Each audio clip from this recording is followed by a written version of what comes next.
found out a whole nother just sent out a whole nother set of that. We have over 150 women interested in opening chapters. So we are launching cohort 3 in the fall, which will be a first. We've always done those in January, so we're really excited. But we have over 15 states and very excited to see the growth to Middle America and the West Coast big time. So it's very exciting time at one. We didn't want to waste a whole lot of time going through all of our events because they're going to get lengthy. So feel free to just scroll up to the top of the chat, copy that, and save it for our upcoming events. And thank you for joining us today. Thanks, Ashley. Yes, we are here today. I think that this is an awesome topic. Work-life balance, parental leave. These are some of the pillars of Network. Again, if you're just joining us, Network is National Equity Together Takes Work. We're really looking to create a new gold standard in this industry. We know that we have a lot of different industries that make up the affordable housing industry, from architecture to A to Z, construction and across the board. And so how can we, this is a demanding industry. We know that to do these projects, to be on sites, to build them, it takes a lot of work. It's very demanding. There's probably been a bit of inequality in, number of women in certain roles and other things. And we've covered some of that in some of our past topics. But today we wanted to focus on work-life balance, kind of like coming off of a panel discussion that we just had not too long ago, a couple of weeks ago, I believe, which we just had great tidbits and takeaways from that. But we're going to hear from Sarah Driver today on work-life balance. We're all going to chime in though. We're going to kind of try to have a little bit more of a conversation as well about this. So if there's things that you have questions, put them in the chat. We'll try to get to them. We probably will stop here and there and have some conversation. But work-life balance and parental leave. Sarah, what should we be doing? Take it away if you don't mind, and feel free to introduce yourself more. Great. My name is Sarah Driver. I run a company called Driver Consulting that provides assessments and strategic roadmaps for companies that are looking to access the benefits of gender equality. So really focused on gender equality in the workplace and kind of the brass tacks of what do we do beyond, quarterly training, what policies, what specifics. And so that's what we dive in here all together. So this is the 6th in the series. And as Millie said, we're going to be diving in on this topic of parental leave. A lot of times we're super, super brass tacks, and we will be again today, but I want to do a little bit of vision casting for us as well about okay, if we really want to see huge shifts in this area, what things can we be focusing on? What really, really moves the needle in this area? So I was going to lead off with a CEU question, but Farah is not on. Is that right? Okay. Okay, so let me share my screen. Okay, Millie, I don't think I'm a co-host yet.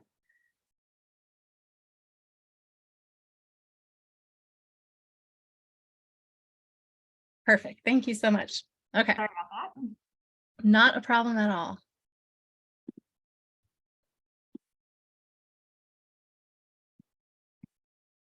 Okay, so what is this all about? When we talk about work-life balance and parental leave, all this, there's so many different elements that are involved in this topic. What's the problem that we're trying to solve? So one of the big pieces is the maternity penalty, which keeps women back. We talked about pay equity last time. A huge driver of that is the maternity penalty. And what is that? Maternity penalty are composed of different elements that we'll go through, but the results are that women advance less quickly when they have children, and they are paid less. They have fewer opportunities compared to men who become fathers. So there's several different elements. One is perceptions. there's this perception that when a man has children, he becomes more committed to his work, and when a woman has children, she becomes less committed to her work. How that has opposite effects for the same life event is very telling.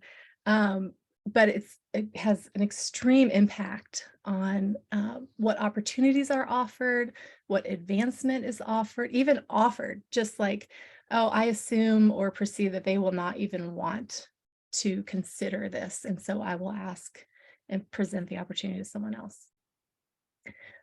There's also the kind of management track. So who gets considered for that? There's some leaders who say, oh, I don't want to have to fill the role or keep it empty while someone's on maternity leave. And so just that little question mark in someone's head can mean that they'll opt for a male candidate over a female candidate. We have things like preemptive impact for women who say, I know that I won't in this field or role as a young professional. I know I don't want to head in that direction because I won't be able to have the work-life balance that I want. And so these are just huge impacts for women and families, but also for companies that are losing out on the talent that they need to be progressing and developing that top talent into the leaders that they need for the future. So when we talk about the gaps there, a big part of that is parental leave itself. When women are going on parental leave and men very, short abbreviated parental leave or none at all, that makes a huge difference. And so the game changer for this is equal parental leave, I feel. So I started doing this work when I was living in Morocco 8 years ago. We were working with companies there, multinational companies, local, national companies. And so that gave me a really good perspective on kind of the international field when it comes to gender equality in the workplace. So you have France who does quotas, and that's like a terrible failure. Companies would just rather pay the fine because they don't have anything besides this number check mark. You've got Australia and other countries that do mandatory reporting, and that has helped move things forward, but they are stalled in some areas. The countries where you see true equality in the workplace are countries where you have equal parental leave. And there's other factors too, but for me, this is the driver. Okay, it's the game changer both at work, because it undermines all of those things about, oh, if we hire a woman for this position, she may take maternity leave in the future, because it's equal for both. And it's a game changer at home. So it undermines this kind of double burden that women have at home, right? From being the ones who've been home with the kids from the very start, and then it starts to split off. So when men and women can both be home, then we have equal kind of bonding with the child, equal comfort levels with the child, equal senses of, okay, this is how the flow of things work in the household. So I can just pick up where you leave off, and it's not just one person who knows how everything works and then has to, give assignments or do everything herself. Does that make sense? Yeah, I will chime in, Sarah. For sure, equal parental leave is network. That is what we believe in. We feel that men and women should have, for all the reasons that you just mentioned. So, even though we're the Women's Affordable Housing Network, we believe that men a lot of times get the shorter end of the stick in this regard. I know I worked for a company where women got 6 weeks, which in my opinion wasn't a lot, because as a person that had a cesarean, that was like not enough time to heal, but that men only received 2 weeks. And I'm going to say, I thought that was really, unfair. And it kind of like lets men know, hey, you're like a second class parent, like you're not an equal parent. And we need to stop all of that. Like, So we're equal parents. We're equally as important in these in our children's lives. And so I just wanted to because I didn't say much about that in the beginning, I did want to throw that out there. So if we do have any gentlemen on the call today, which I hope we do, just know that we are fighting for the equity and equality of all, especially when it comes to parental leave, of course. So sorry. Yeah, love that. Love that. Thank you so much for saying that. I think, the studies out there and the data that talk about the benefits for men, the benefits for kids, the benefits for women, the benefits for companies, it's this big, huge win-win-win. And it just takes doing the work to make the shifts. Okay, so how do we make those shifts? First thing is just the change in policy. So offering equal leave and then offering flexible use of the leave. So, in some countries, it's anytime in the first year of the child's life. So, we can overlap for a couple months and then you take the point at home and then we switch and I take the point at home. And it gives that flexibility for the family to have again, that equal bonding time. And it is a just huge boon for all those reasons that you mentioned, Millie. There's a second piece, though, that is the culture around this. So like in Germany, they do have a lot of equal leave, but men don't take it because it's not modeled. So it's available to them and they leave it on the table. Not all of it, but a good portion of it. And so how can we, as particularly male leaders, be modeling, I'm getting ready to have a baby, I'll see you guys in a few months. Get everything lined up, go enjoy your baby. Modeling that for the people who are coming in behind you really paves the way and sets the example. That's huge. Sarah, So go ahead. Go ahead, Millie. Did you want to go? I was just going to say, and you may touch on this going forward, but I see sometimes where you're not paid fully. Like, okay, you can have the time, and of course there's FMLA, but if you're not paid fully, then the pressure is there. Imagine having a new child. That's so much expense, like new expense, and now you're only paid a percentage, or you can take the leave, but you're not paid. People are kind of forced. Their hands are tied to go back to work, economically speaking, at least. And maybe you'll cover this, but I think that's also, so when we say equal parental leave, it should be fully paid equal parental leave. That is for sure. That is for sure. And you hear about people going back after 2 weeks because they just can't miss a paycheck. But then extending that to, after a few months, families who can eat the cost of taking unpaid quarter, that's unusual. So we're seeing more and more companies who are doing fully paid leave, and not just 6 weeks, 12 weeks, but up to 14, 16, 20 and more, fully paid. And absolutely, that's the gold standard. And, this is something that we need to talk about as a country, because it is hard for individual companies sometimes to eat the cost of a full year of parental leave for all of their employees. That's understandable. That's something that we need to come around. But as companies, can we be saying, okay, we'll do 2 more weeks of paid leave than what we have now. We'll do 4 more weeks of paid leave than we have now. We'll boost our paternity leave by 6 weeks. Well, so making those incremental changes on the way to get to what would be a really kind of healthy, sustainable model.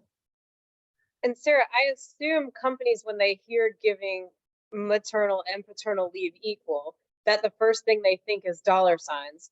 I don't have children of my own, but isn't there support that if a child is able to stay home and at a daycare longer, and the mother especially has time to recover, that there's less sick time for the next several years, so it kind of evens itself out?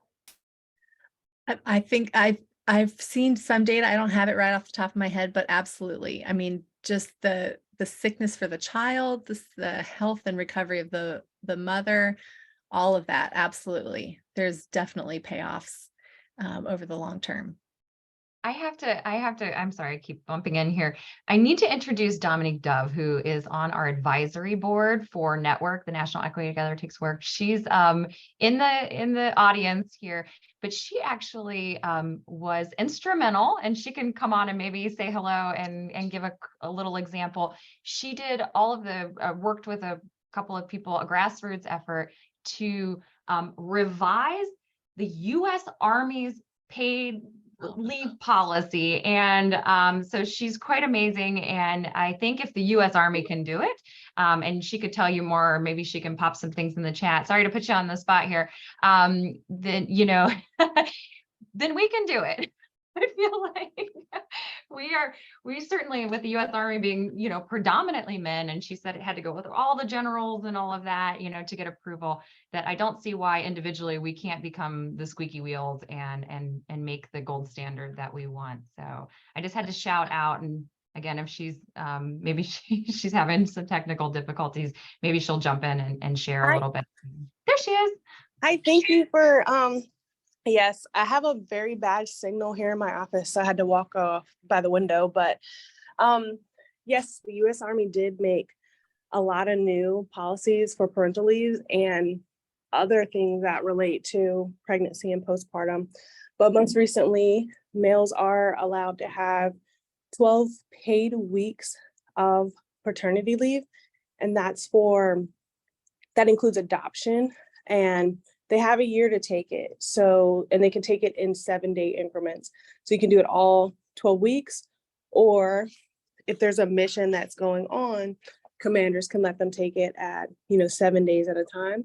And females or birth parents now get 18 weeks. So the 6 weeks for convalescent leave, recovery from having the baby, and then the additional 12 weeks. And that can be taken consecutively, or that can be broken up in the same 7-day increments. And then we also changed a lot of policies that related to pregnancy and postpartum, which were like females and males are not deployable for a year after having a baby, a year now to allow our bodies to get back in shape for our physical fitness test, making people non-deployable while they're receiving IVF, and that's for the birth parent and the spouse, so they both can be there during that time. Wow. Wow. But Dominique, you did so much research. And I think when you did all that research and you presented these papers and stuff, I mean, how could they say no? I mean, I remember you showed, and this was like almost a year ago or maybe more, the research where, the baby can't even lift its head at 8 weeks. And and just the impacts of, throughout the childhood that it has. Yeah, it's pretty incredible. You guys, we're so lucky to have Dominique in the military, and the people that are protecting and serving us have amazing advocates, and we're lucky to have her here. And so, yeah, anyway, sorry. Tangent. Let me just ask one question too, and go USA. And Dominique, I know you led that charge for the whole Army and you were well involved in that. So thank you so much. Can you speak to the leave when parents lose a child while pregnant? Because I believe the Army has a pretty neat take on that too, with your help. Yes, that's correct. I don't have the exact numbers in front of me right now, but there is now a chart depending on how far along a person was pregnant. It equates to how many days they actually get off. And the wording is termination of pregnancy. So that does not mean a birth. It could be miscarriage or stillbirth. But after a certain amount of weeks, the days go up to match it. And if it goes full term, then you still get that entire time off, whether or not, the baby survives. And that's male and female partners, correct? Correct. That's all. Thank you. I just remembered that, and I wanted to make sure people, I mean, this is a new gold standard, and for the Army to lead the way is huge, because if you can make change in the government, you can make change anywhere. Right. Yeah. Thank you, Dominique, for everything you do and all your service. Yeah. I mean, just Thank you. Thousands and thousands and thousands of people's lives who are dramatically impacted by that shift. That's huge. Thank you so much for sharing that. And Dominique, we would love I would love to circle back when we get to the point talking in the presentation about 400,000 people. And that's one person. So think about that though here today, as you're listening and you're inspired, we're all just one people, but in your organizations, maybe you have, there's larger organizations out there that have a couple of thousand people. If each of them make these changes, times their spouses, times their families, we can make huge, impact. So yeah, squeaky wheels. Absolutely. And we'll be talking about kind of the process. How do we advocate for this? So Dominique, if we can call you back to center stage later in the presentation, I would love that. Thank you for sharing.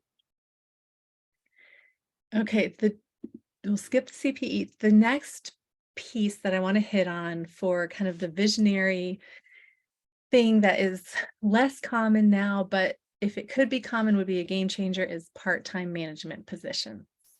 Okay, keeping people with caregiving responsibilities on management tracks and leadership development, providing networking opportunities that are accessible to them. Part of the maternity penalty and kind of the unequal playing field that we have for men and women is related to this kind of all or nothing approach we have to management positions in companies.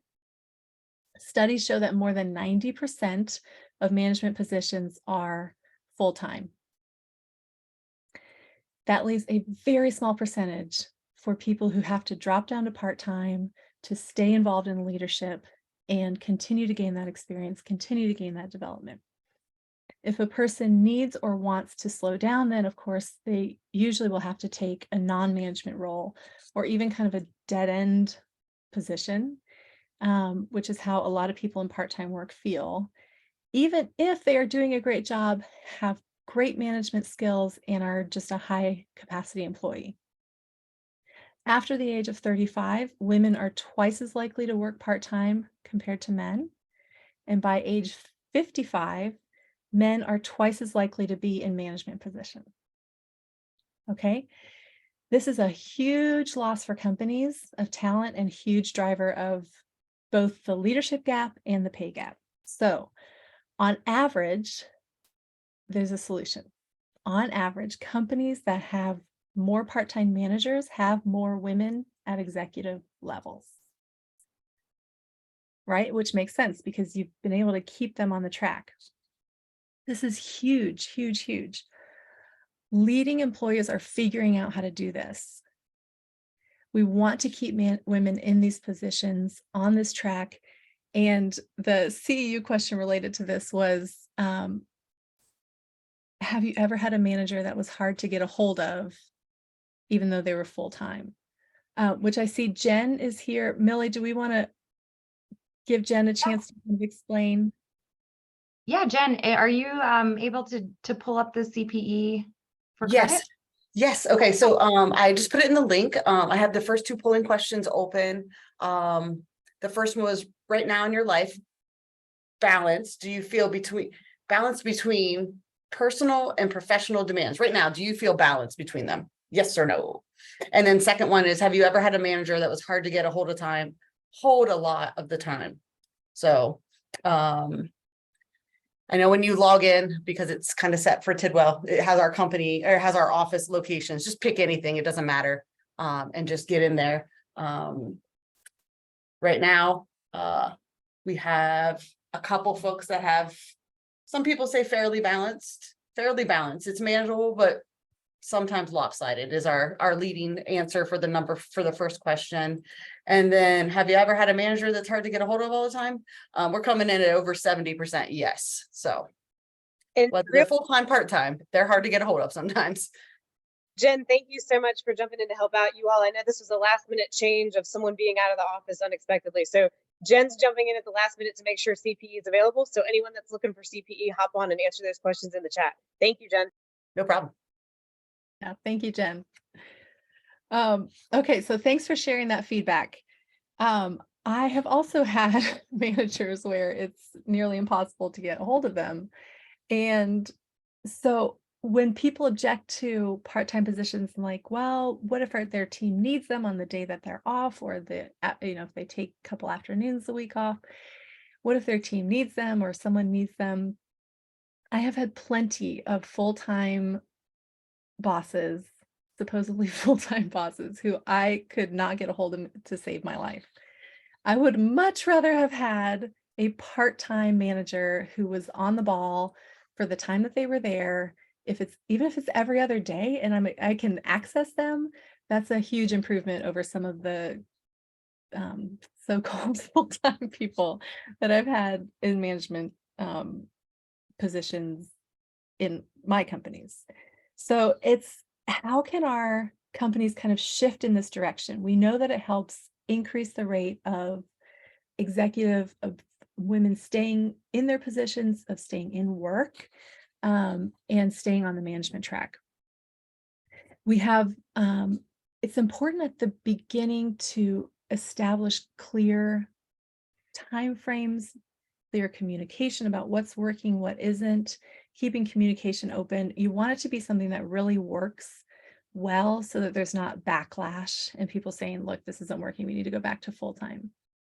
Be open about it being a process that we need to work through to figure out the best ways to navigate situations that come up. You can decide if it can be part-time or if it should be split into multiple positions. But it can work, absolutely.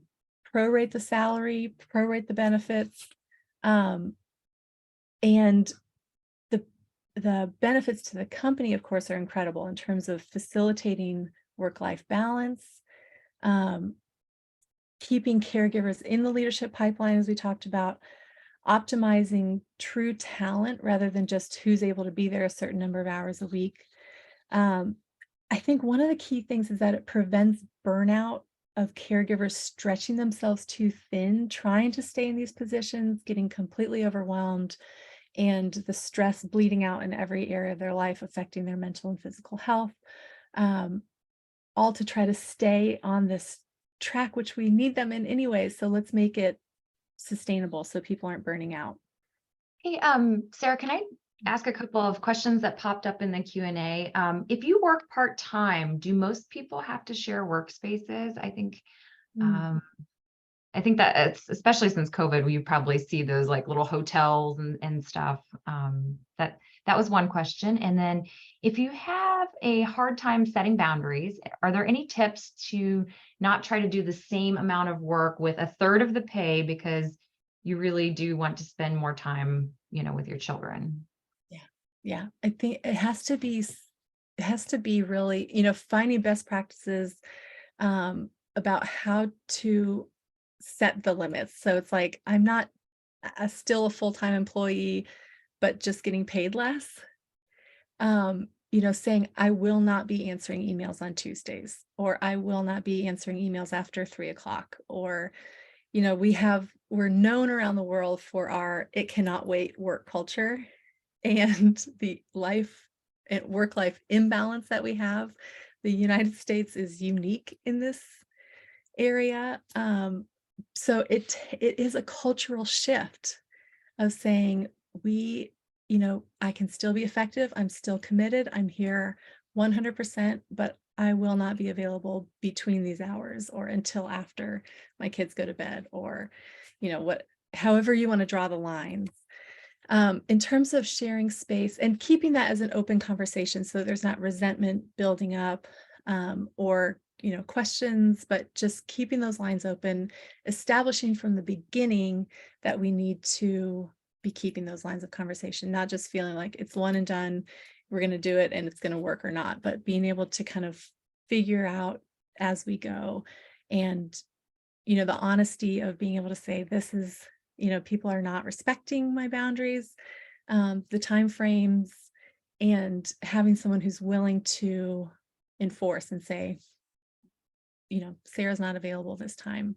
Well, and Sarah, I have a question about that. Do you feel like, I felt like before I left public accounting, the younger generation coming in is the one putting their foot down? And, there were times when I was working that you just kept on working, right? I'm sure there are people on this call that remember those days. And when you deliver a product to someone to work on, the younger generation is saying like, my plate's full and I'm not doing that, or I'm not working this weekend because, and we didn't used to do that. Like that wasn't the culture. So do you feel that shift happening from the younger levels up? I think it's absolutely, there's just this, it's like, it's not a question, it's just a given. I'm not doing that. And I'm curious to hear people's thoughts about if that's been accelerated with COVID, kind of just like, I mean, it seems like, right, that's been a huge factor too. So you've got kind of this tag team of, you've got a generation that coming up that won't stand for it. You've got COVID that happened that put kind of everybody like, wait a second, reevaluating, and those things together. I'd be curious to hear people's experiences and how it's playing out in your own workplaces now. I will say that there's the old guard. And I think even when it comes to like parental leave, and I mean, you hear women of, a generation before my generation that got no parental leave, they got no maternity leave, or they got 2 weeks and they had to be back, so, look at that. I mean, as a starting point, it's like you can birth a child and you don't even get time off, let alone like actual like balance time. So, as we talk about like mental health, and we just went through a pandemic, yeah, I would say that there's been, it was sort of a good jumping off point for some change. And those generations below us, yeah, I hope that they do find balance. And it's conversations like this that will make it more mainstream. Like, no, they're not crazy. The younger generation is not crazy for wanting balance. They're actually, this is what we all should have been doing. And we're just now like starting to get there. Well, and I think it's a very positive thing that a lot of us slowed down. Like when you didn't have to rush out the door, get in traffic, go, you realized, wait a second, what are we doing? But I see in the chat that it also is a big negative. And Vanessa, did you want to speak to that at all? Are you comfortable speaking to that, or else we can?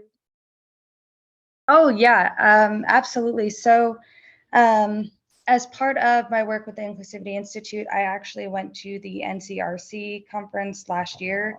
And one of the big conversations was how COVID drastically reduced the amount of affordable, the affordable and like accessible childcare, not only because the amount of childcare facilities had decreased, wait lists were getting longer and longer.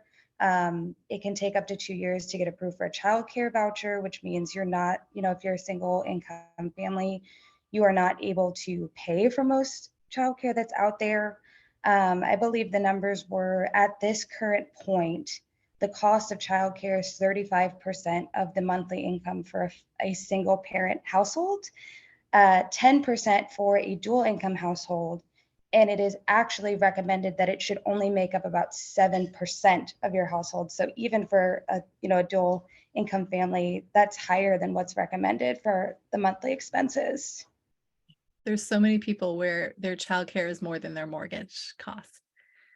And that's absolutely true. That's the caveat to the COVID advances in work-life balance, was this dramatic reduction and elimination in some cases of women who would love to be back working or working again or keep working, and it's just not an option.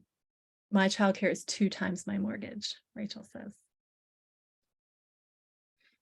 Yeah, that's huge. And how many of us stayed home? I had a COVID baby. I was 2 years she was home because of COVID, and somehow I did it. And you save money, but then being able to nurse her and just that bonding, I think. So it's kind of like, if we did it then, why couldn't we do it? Like, so I don't know. Exactly.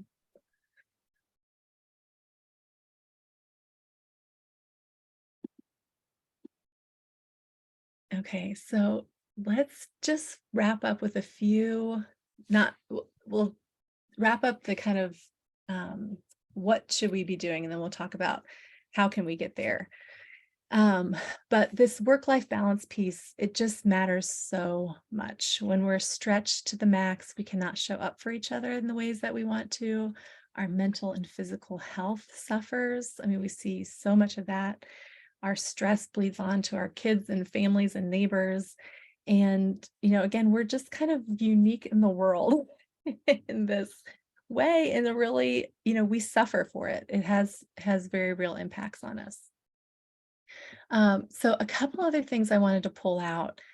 One is just, we talked about increasing the part-time management opportunities, but I think there's something to opening up kind of the quality and the compensation related to part-time in general that's important.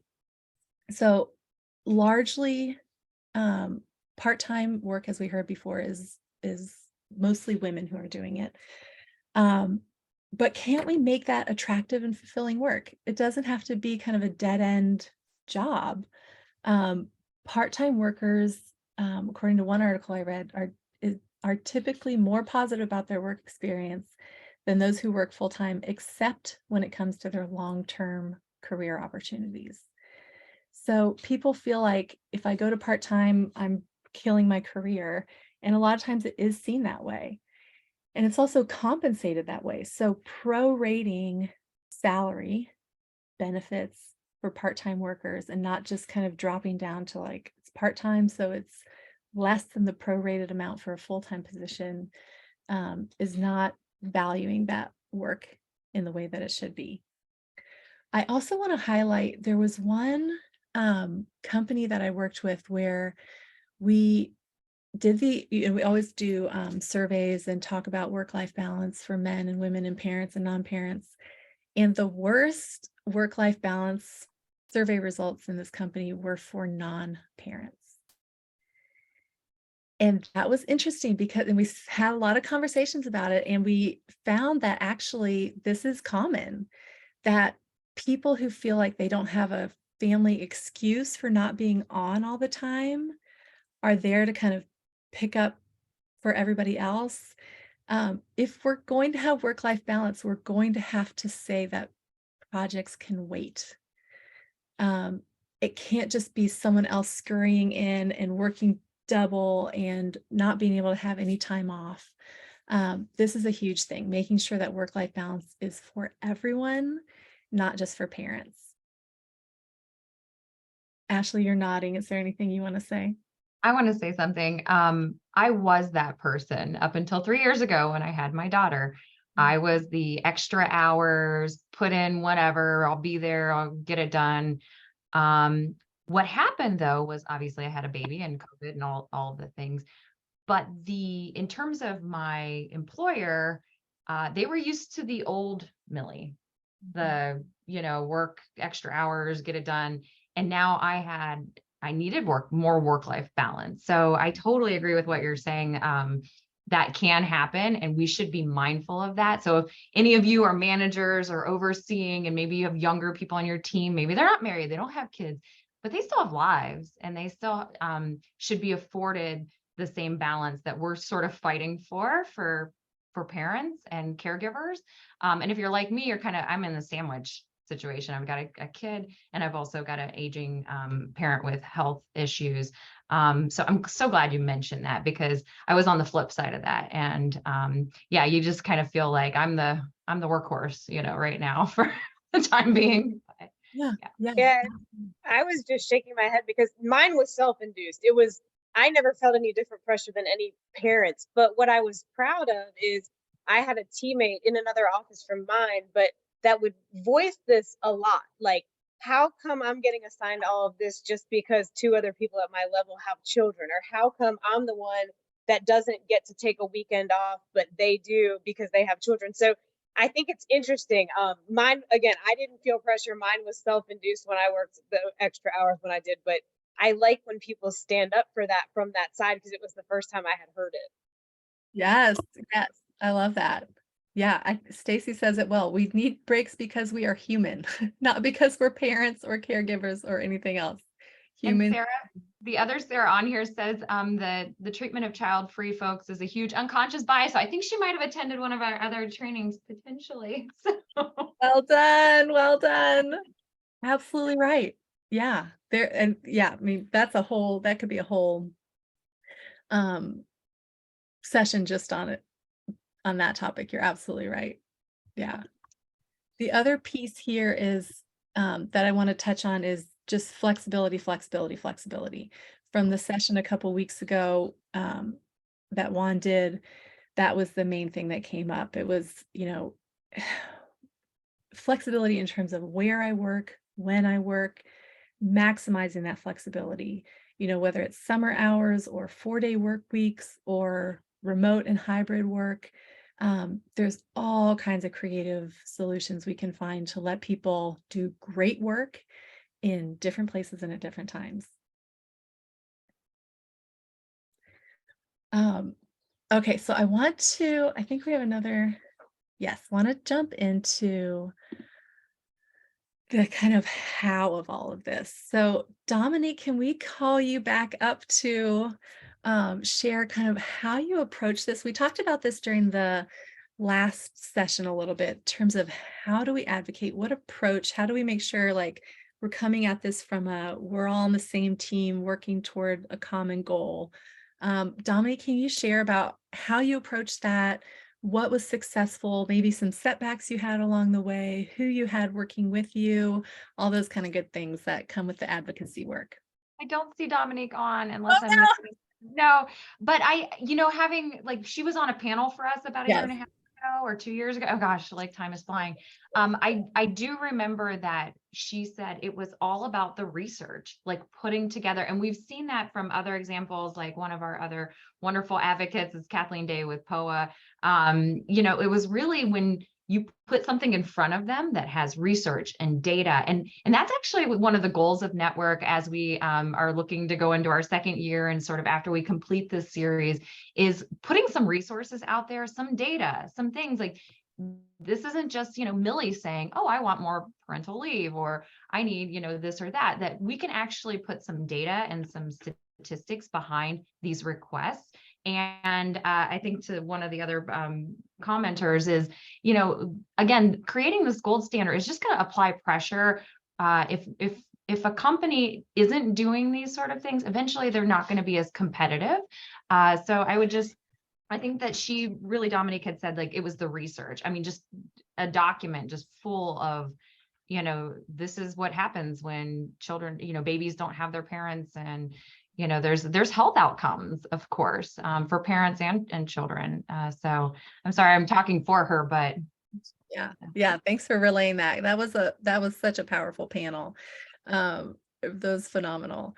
And the, idea of you can bring statistics about the problems. Why do we need to address this? You can bring statistics and research about the solutions and the impacts. I mean, all this stuff is so well documented. And then, like you said, the stories and the examples of who's already doing it. I think that gets us over a big mental barrier of like, yeah, that would be good, but saying, oh, these people are already doing it. This is so common in this, and this. Then it's like, oh, okay. It kind of gets your imaginations into like, this is a reality that can happen here, just like it's happened in other places. And Sarah, like you mentioned the panel we just had last week on work-life balance. Mary Margaret Lemons, who works in Texas, was explaining how she took her company down to a 4-day work week. They actually have less people do more work in those 4 days. And it's not 4 10-hour days. It's a 34-hour work week, period. And they're actually doing, I think she said, Millie can correct me if I'm wrong, double the work they were doing with less people, because when people come in, it's focused work time because it's less hours. So I think when you share stories like that and people, it makes it easier for people to understand it could work for them in some way. Exactly. Yeah. Let us know in the chat because I know of another company here in Ohio, a couple actually that have gone to 4-day work weeks. And I was going to bring that up. So I'm glad you reminded about that. Throw in the chat whether a panel on that would be beneficial, because again, showing examples of the wins and how's it working? Because a lot of times people are like, that sounds great, but it, like, what's the mechanics and, like, what are the real benefits and what are the, there's always going to be some pros and cons to every single thing. And so I think if we could, iron that out on a panel discussion, maybe that would put people at a little more ease that you can do that. And the feedback about people having an extra day in their week to do things with their families and do things around the house is like, it's been incredible. So That human breathing room that we need. Yeah, Sarah, I think you were saying that there's plenty of research out there. Someone had posed in the question and answer, is there a national organization to get documents to approach your boss? I just get too nervous and self-conscious that I just end up taking less than I want. Hmm. yeah, Are thanks, there Jen. resources like that you could share? Maybe. We're going to try to create that. That's like the purpose of network. Kind of the next phase of network is, yes, trying to put those resources on our website so that you could just, download them and say, you can even at some point, Women's Affordable Housing Network, if we're going to be in 27 states, is going to be more of a known entity. And so be part of the network and be part of the solution. And yeah, you can hand them a paper and says, this Gotcha. is I a- just didn't know if there was already some like organizations out there for women's rights or something that you probably. could just kind of have like a helpful script or figure out, you were talking about proposing like, here's what I think my new salary should be, and this is what I'm willing to do, whatnot. Because I know from my personal experience, I wasn't confident in that, and no one did it back then. So I came back at 6 weeks and about had a mental breakdown and said, okay, I'm going to work 3 days a week. And I took a huge pay cut, and it was just my own problem being a workaholic, but I worked way more than what I was supposed to. And when I came back full time, I made what I did the year and a half before, because I didn't have that relationship to like keep it going and saying, well, I deserve more than that because I work. But part-time back there was definitely not, it was lesser than. Yep, exactly. That's just a huge piece we need to, I think it has started to shift, but we just have light years to go, I think.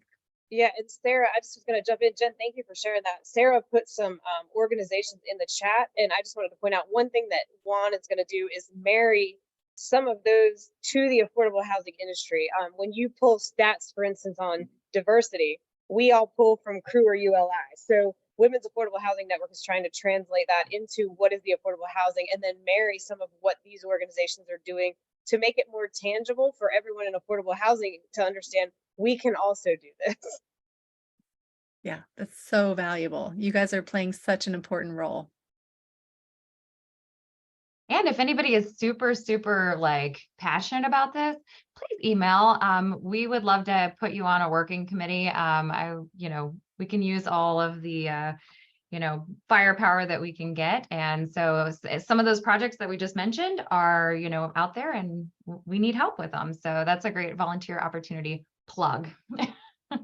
Yes, all hands on deck. This is a big lift. Yes. Anything, so when we advocate, we always talk about how we've got the business case that we can say, we're trying to help you keep women, female talent in the organization. Here's the benefits. McKinsey has great studies on this too. Any other questions or examples about advocating for change, things that you've seen work, policies that you've seen really be successful? Yeah, just other ideas or insights. I did something on the pay equity side here in Columbus. We have the Columbus Commitment, and I think it speaks volumes to this issue as well. There was another organization, they, had this commitment and I wanted them to sign it. And I had to put it in front of my old workplace like several times. And it wasn't confrontational by any means, but I was like, hey, this is something we should consider. And I just like, I just wouldn't quit. Like, I wouldn't let it go. I didn't like push it. I wasn't, just, pitchfork kind of thing, but I definitely wasn't letting it go. And now knowing what I know and some other examples like what Kathleen did and presenting and like Dominique did with like research, I'm going to do the same thing in my current organization.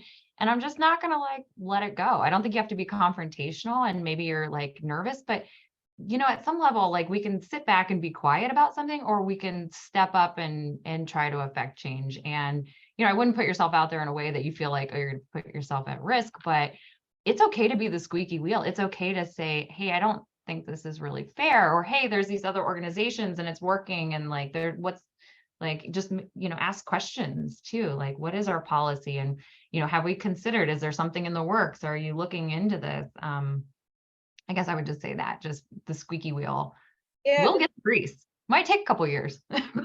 sometimes it's just creating awareness, right? So I worked at a company, there was no maternity policy, and the information I brought to them was, you're hiring 52% females out of college.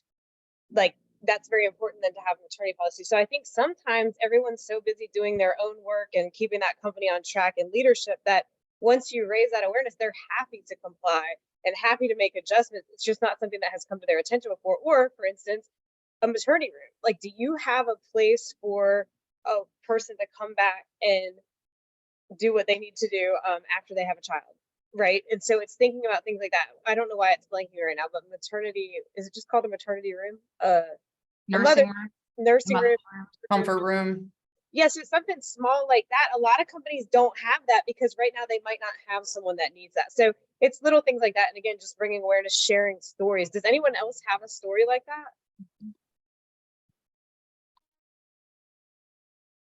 Well, they will. If they don't now, they will. That's right.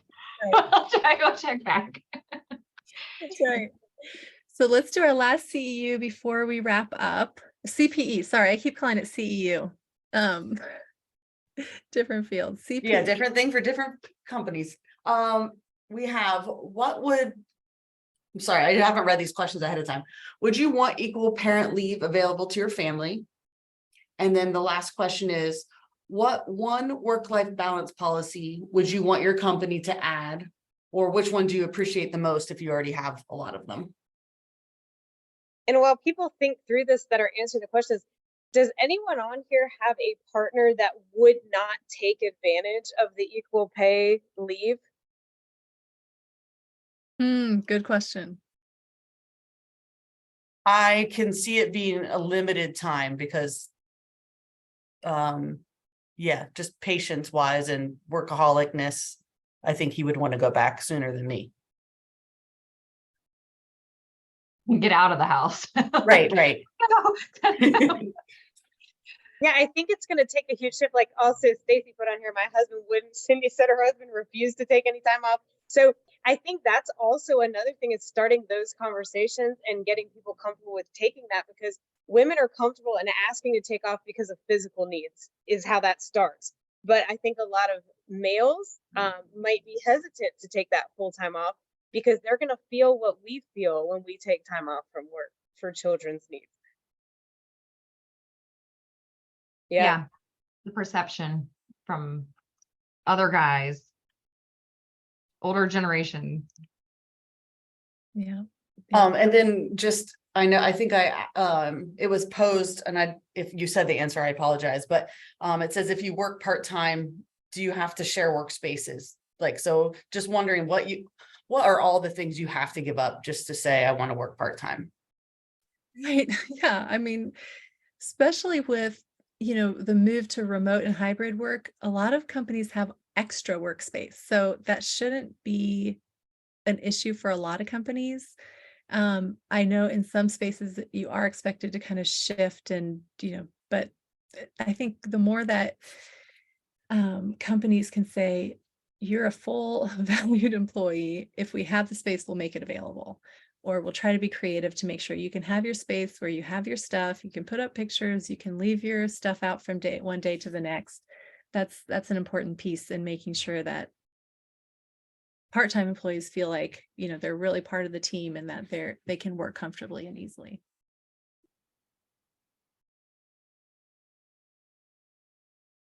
Should we review that result? It looks Yes. So in the what would you want your company to add?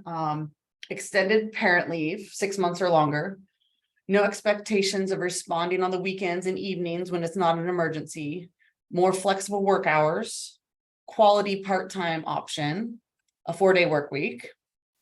And then some people just put other. And then it was 100% on the, would you want equal parent leave available to your family? Yeah, but on the percentages, I saw 27% were 4-day work week and 27% at extended parental leave. And those were the majority. And then the other ones made up basically the rest, but those were the highest and majority. So right there you have it. At least we have, 30 some people on here that's how we voted. Those are definitely things we will be pursuing for network. And so stay tuned. And again, if you want to get involved, I shot my email in the chat. So get a hold. So just a few minutes left to wrap up this, there's talking about some real shifts that we want to see moving forward, talking about how we can be part of making those changes within our, I think a lot of people feel like, oh, we've got to wait till there's a national policy, but let's work in our companies, Millie, I meant to say this before, the Columbus Commitment, for those who don't know, is a pay equity pledge. So in your community, you can be part of establishing a pay equity pledge that can help others, encourage others to sign on. And then, there's a mechanism there that they don't just pledge, but they also report on it. And so those things are really things that can be done at a local level. And of course, within our companies, there's huge shifts. And even if it's just smaller, like I said, adding 2 weeks of paid leave for parents, adding one extra, new boundary for non-parents who are feeling frazzled, making one step toward a 4-day work week and getting the research together. Those are all really doable things that we can be part of in our companies. That's great. Well, I'm hoping that network will become sort of a standard in and of itself in the near future. So everyone that shows up here today, please take this information back to your organizations, talk about it. I mean, even if you're not presenting it to anybody, and but just have the conversations. I think that's a good starting point. So. Well, thank you so much, Sarah. Thank you for everybody that joined us today and stuck with us. And you'll probably be receiving your CPE credit afterwards if you answered all the questions. We are so excited. We do have a couple of upcoming network sessions. We'll be sending out information on that. I think end of August and early October 11th. I'm sorry I didn't have those dates right in front of me. So sorry about that, but we will, so look for that. And if people were not able to hear this today, we are recording it. We will get it posted to our website in the near future. Our old recording should be hopefully up soon. We did have a major website makeover. So, and again, we just appreciate all of you being here, and we will see you soon. Go be the squeaky wheel. Bye.